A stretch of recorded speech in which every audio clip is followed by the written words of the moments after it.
Okay, now how are you going to manage your selling cycle now that you know what it is? Before we go into the skill sets in each of these, I'm going to give you a few tips that could save your life when it comes to all this. First one is this. Do not fall prey to what I call premature closing syndrome. Now, you pit bulls out there know exactly what I'm talking about there. If you're a pit bull, you know what I'm talking about. There are some people that all they're trying to do is trying to make the sale right out of the get-go from the very moment they're trying to talk to somebody. Don't do that. Don't do that. Do not make it an all or nothing. If they feel the pressure from you, you're going to feel the pressure. They're going to feel the pressure. You're going to feel the pressure. Body temperatures go up, stress goes up, and you're going to drive people away. Don't do that. Remember, be a good golden retriever. You're there to serve other people. You're there to help other people. You're here to find out what people want and give it to them. That's your job.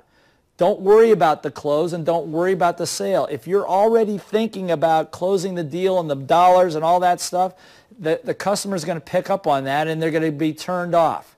You know, in this day and age, it doesn't take, people are pretty smart and pretty bright. It doesn't take them long to figure out where you're coming from. Be of service to them. We're going to talk about that in a second.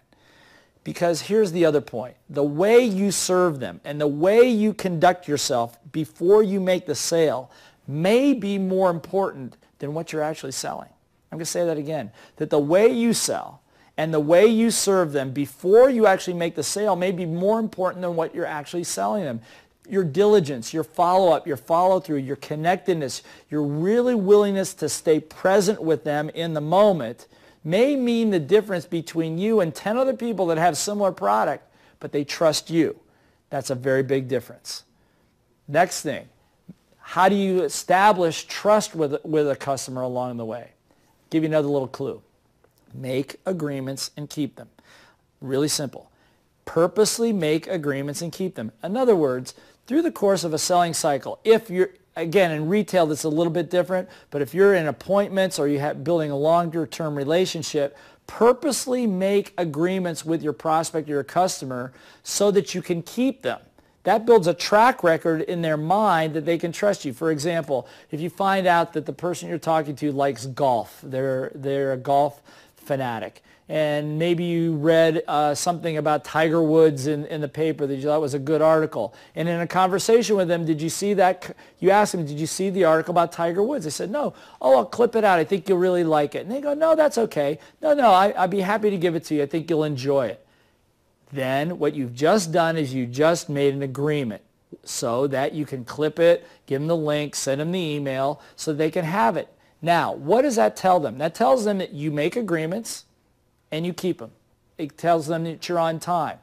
And over the course of time, you purposely making these agreements and keeping them, again, in a competitive environment, they're going to ask themselves, well, who's always been there? Who's said what they said, did what they said, followed up on what they said all along the way. And if that's you, then you're going to get the deal.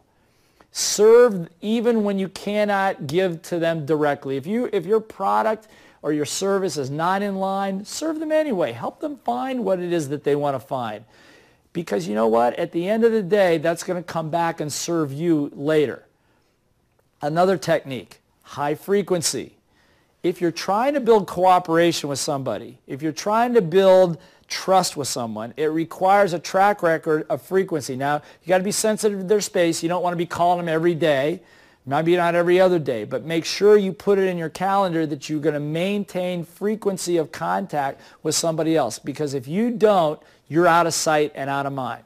High frequency, make agreements and keep them, the way you serve people, and all along the way as you're talking to them, use what I call assumptive language. Create an assumptive roadmap for them to follow. In other words, rather than saying, if you purchase this computer or if you purchase this software solution, no, it's when you have this in your office, you will be seeing greater throughput. You'll be seeing much more ease of productivity or whatever the case might be.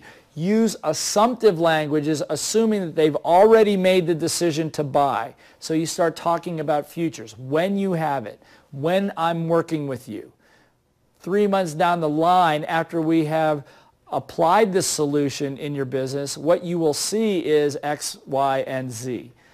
Use assumptive language. Now, are any one of these things going to make a difference? No. Any two of them? Maybe not. But if you use all these little tips that I'm giving you in managing that selling cycle all along the way of all these things that we've been talking about, you will find that they will trust you more.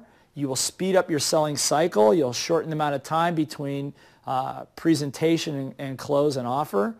And you're going to feel much better about yourself. Why? Because I know that if you're watching this thing, that's the kind of person you are. You're the type of person that loves to serve, you love to help people, and you like to build great relationships. And these are all the little tools of how to build that relationship. And by the way, it's not just about sales. It's about communicating to anybody that's important to you, whether it's on your team, in your family, in your business. You make agreements with your kids, you keep them. You make agreements with your spouse, you keep them. You set up regular, I travel a lot, for example. So my wife and I have been married for 26 years, is I call her every single day, no matter where I am in the world. I am sensitive to that space. I have got to maintain frequency to maintain the trust, the relationship, and the communication. They say communication is one of the most important things in business and in life. I agree. It's probably the most misunderstood because it's not even taught in school. Can you imagine? They don't teach you the thing that's most important. But you're learning it here. Be a good golden retriever. Find out what they want, give it to them. Make agreements and keep them. Serve no matter what, and maintain a high level of frequency with them. If you do that in all areas of your life, I guarantee your life is, you're not only going to make more money, but your life is going to get a lot better. And the people around you are definitely going to appreciate it.